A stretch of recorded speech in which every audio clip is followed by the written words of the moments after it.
ఎక్కడి నుంచి డబ్బులు తెస్తాం? ఇవాళ జగన్ ఇచ్చిందే 71,000 కోట్ల రూపాయలు సంవత్సరానికి ఇచ్చినటువంటి ఈ పథకాల్లో ఎన్ని కష్టాలు పడి ఈ 71,000 కోట్ల రూపాయలు ప్రజలకు అందిస్తే ఇవాళ మీ మేనిఫెస్టో దగ్గర సంవత్సరానికి 2 లక్షల కోట్ల పైచీలకు డబ్బులు మీరు ఇస్తామని హామీలు ఇస్తున్నారు. 5 ఏళ్ళు అంటే 2014లో 3 సెంట్లు స్థలం ఇస్తామని ఇవ్వకుండా ఇవాళ 2 సెంట్లు స్థలం ఇస్తామని బయలుదేరావు. అంటే జగన్మోహన్ రెడ్డి గారు సెంటు స్థలం ఇచ్చాడు 31 లక్షల మందికి కాబట్టి జనం గుండెల్లో నిలిచిపోతున్నాడు. అది జగన్ స్థలం ఇచ్చాడు రా అని చెప్పని ఇల్లు లేని వాళ్ళు చాలా మంది జగన్ గుర్తుపెట్టుకుంటారేమని భయంతో నేను 2 సెంట్లు ఇస్తా అంట. మరి పాత 3 సెంట్లు ఏంటి? ఆ 3 ఈ 2 కలిపి 5 ఇస్తావా? పాత 3 బాకీ ఏంటి? మరి బాకీ ఉన్నావు కదా, ఈ రాష్ట్రంలో ఉన్న పేదలందరికీ కూడా బాకీ ఉన్నావు కదా, డ్వాక్రా చెల్లెళ్ళకి 14,000 కోట్లు బాకీ ఉన్నావు కదా. నీ మూలంగా కళకళలాడుతున్నటువంటి డ్వాక్రా గ్రూపులు, నిత్యం పచ్చతోరణంగా ఉండేటువంటి డ్వాక్రా గ్రూపులు, పొదుపుతో డబ్బుతో విరాజిల్లుతున్నటువంటి డ్వాక్రా గ్రూపులు నీ మూలంగా నాశనం అయిపోయినాయి కదా. నువ్వు వస్తావని టీవీ పెడితే చాలు చంద్రన్న వస్తాడు, మన బాకీ కడతాడు, అప్పులు కట్టబాకండి, మొత్తం సర్వనాశనం అయిపోయినాయి కదా గ్రూపులన్నీ. ఎవడ బాకీ కట్టలేదు కదా.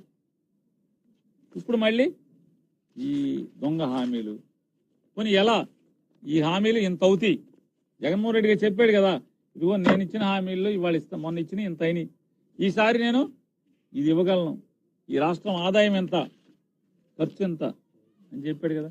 నువ్వు కూడా చెప్పాలి కదా, ఇదిగో నేను ఈ మేనిఫెస్టో ఇచ్చాను. జగన్మోహన్ రెడ్డి గారు 17,000 అమ్మఒడి ఇస్తానంటే నేను 20,000 ఇస్తానని చెప్పాను. ఇంట్లో ఎంతమంది పిల్లలు ఉంటే అంతమందికి తలో 15,000 ఇస్తాను. ఇది అమ్మఒడి అనేది తల్లికి, కానీ పిల్లల ఒడి కాదు ఇది. ఎంతమంది పడితే అంతమందికి ఇస్తా అని చెప్తే జగన్మోహన్ రెడ్డి గారు ఏం చెప్పలేదు. ఇవాళ ఎక్కడిది డబ్బు ఎంత అవుద్ది? డబ్బు ఎక్కడి నుంచి తెస్తావు? దొంగ నోట్లు ముద్రిస్తావా? వచ్చేస్తావా నోట్లని? ఎక్కడి నుంచి తెచ్చిస్తావు? అప్పు తేనని చెప్తున్నావు, అప్పు తేకుండా రాబడేది? రాబడి ఎంత? జీతభత్యాలకే ప్రభుత్వ ఉద్యోగులు, రిటైర్ అయిపోయినటువంటి ప్రభుత్వ ఉద్యోగుల యొక్క పెన్షన్లు ఈ రోజుకి సుమారుగా 80,000 కోట్ల రూపాయలు ఖర్చు అవుతుంది కదా సంవత్సరానికి. ప్రభుత్వ ఉద్యోగాల జీతాలు కానీ రిటైర్ అయిపోయిన వాళ్ళ పెన్షన్లు కానీ 80,000 కోట్ల రూపాయలు. ఈ రాష్ట్రానికి ఉన్నటువంటి పాత రోజుల నుంచి స్వాతంత్రం వచ్చి ఈ రాష్ట్రం ఆంధ్రప్రదేశ్ 1956 నుంచి ఇవాళ దాకా ఉన్నటువంటి రాష్ట్రానికి ఉన్నటువంటి అప్పులు కానీ ఆ అప్పుల మీద బ్యాంక్ ఇన్స్టాల్మెంట్లు వడ్డీలు కానీ 55,000 కోట్లు అయ్యి ఉన్నాయి ఉందా అని అడుగుతున్నాను. వాళ్ళది ఆదాయం లెక్కలు చూపించి రాష్ట్రానికి ఎంత ఆదాయం వస్తుంది. నేను సంవత్సరం ఒక 2.5 లక్షల కోట్ల రూపాయలు నేను ఖర్చు పెడతాను, అంటే జనాలకు ఇస్తానని చెప్తున్నాను. ఇవి దీని నుంచి ఇక్కడి నుంచి తెస్తానని చెప్తాడు ఈయనంట. మరి ఎక్కడి నుంచి చేస్తాడు? సంపద సృష్టిస్తానంటాడు. సంపద సృష్టించి సంపదలోంచి డబ్బులు ఖర్చు పెడతాను. ఏంటది? మామూలు అదేమన్నా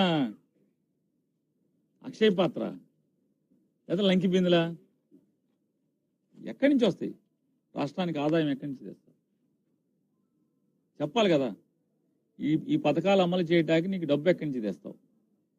2014లో ఎలా అయితే పచ్చి మోసం దగా చేసావో మళ్ళీ ఇది ఒక దగా మేనిఫెస్టో కదా. అందుకోసమే కదా ఇందులో ఒక ఆయన తప్పుకున్నాడు కదా. 3 మేనిఫెస్టో అన్నారు, ఏదో ఒక ఫోటో లేదే. ఏమైపోయింది ఫోటో? ఇవాళకి ఇచ్చింది మీరు. అంటే చంద్రబాబు నాయుడు పవన్ కళ్యాణ్ కలిసి మళ్ళీ జనాల్ని మోసం చేయడానికి బయలుదేరారు కాబట్టి ఆ మోసపు దాంట్లో నన్ను తప్పించండి అని చెప్పి మిమ్మల్ని బతిమాలుకున్నట్టున్నాడు. ఇవాళ ఖచ్చితంగా మేము ప్రజలకు కూడా మీడియా ద్వారా ఒకటే చెప్పదలుచుకున్నాం. ఎన్డీఏకి వీళ్ళకి 400 సీట్లు కావాలంట. పార్లమెంట్లో 546 సీట్లు ఉంటే 400 సీట్లు వీళ్ళకి కావాలంట. దేనికోసం? ఎందుకోసం? ఎంతమందిని కాల్చుకు తింటాకి? ఎంతమందికి? అంటే మైనార్టీలు ఈ దేశంలో లేకుండా తోలేస్తారా? ఏం చేద్దాం అనుకుంటున్నారు?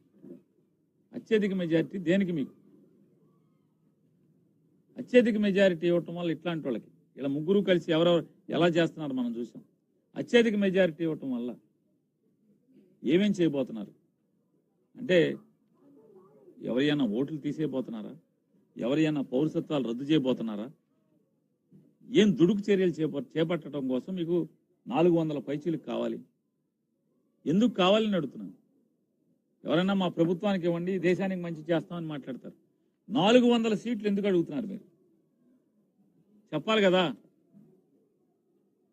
ఏం చేద్దాం అనుకుంటున్నారు ఈ దేశాన్ని మీరు ముగ్గురు కలిసి?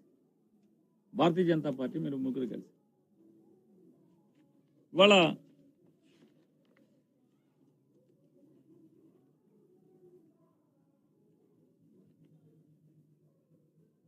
నిజాయితీగా మాట్లాడటం అనేది ఆయన జన్మలో, నిజాయితీగా మాట్లాడటం అనేది చంద్రబాబు నాయుడు గారి జన్మలో ఎంతవరకు ఒక్కరోజు కూడా ఒక్క మాట అంటే ఒక్క మాట.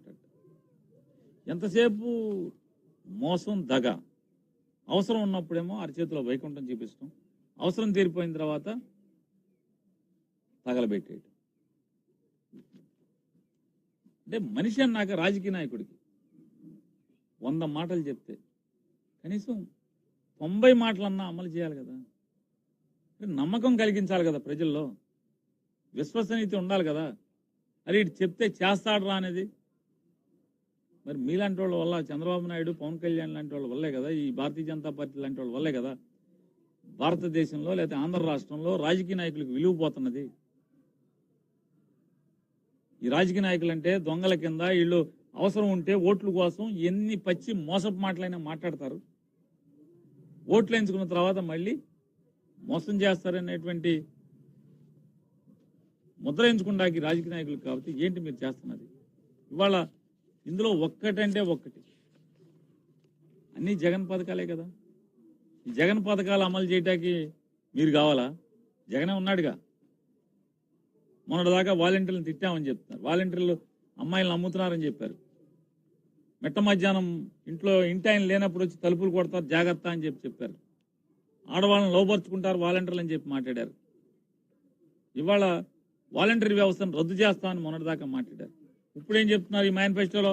వాలంటీర్ వ్యవస్థను కొనసాగిస్తాం, వాళ్ళకి 10,000 గౌరవ వేతనం ఇస్తామని చెప్తున్నారు.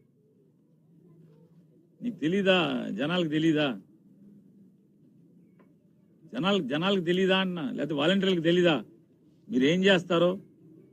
మీకు అధికారం వస్తే ఈ వాలంటీర్లు ఏం చేస్తారో, వాలంటీర్ వ్యవస్థను ఏం చేస్తారో. ఇవాళ కొత్తగా ముస్లింల మీద, మైనారిటీల మీద ప్రేమ వచ్చేసింది. 5 ఏళ్లు ప్రభుత్వం ఉంటే ఒక్కడంటే ఒక్క ముస్లిం ఎమ్మెల్యే లేడు, ఒక్కడంటే ఒక్క ముస్లిం మంత్రి లేడు చంద్రబాబు నాయుడు ప్రభుత్వంలో. రాజ్యాధికారంలో మైనారిటీలకి భాగం ఇవ్వు, వాటా ఇవ్వు.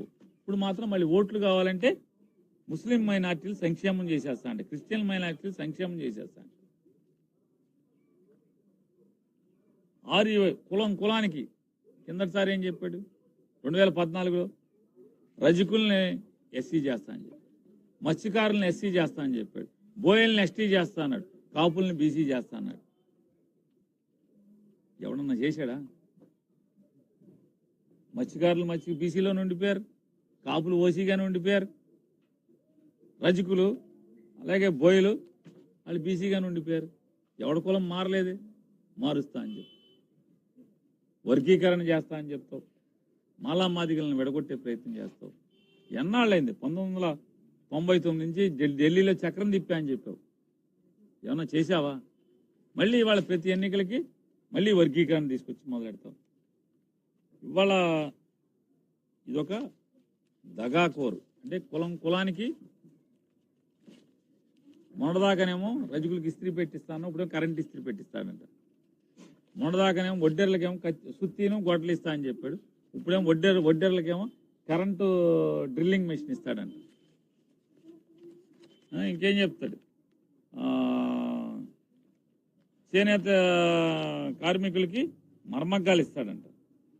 యాదవులకేమో మరి అవి కూడా కరెంటు గేదెలు వస్తాయేమో. యాదవులు కరెంటు గేదెలు ఇస్తారా? అయితే ఏమిస్తావు అంటే పాలు పిండే కరెంటు మెషిన్ ఇస్తానంట.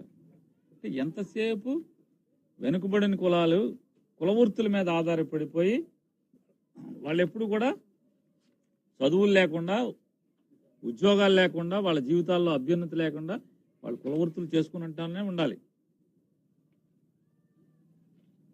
ఏ చదువులు ఎందుకు చెప్పించావు?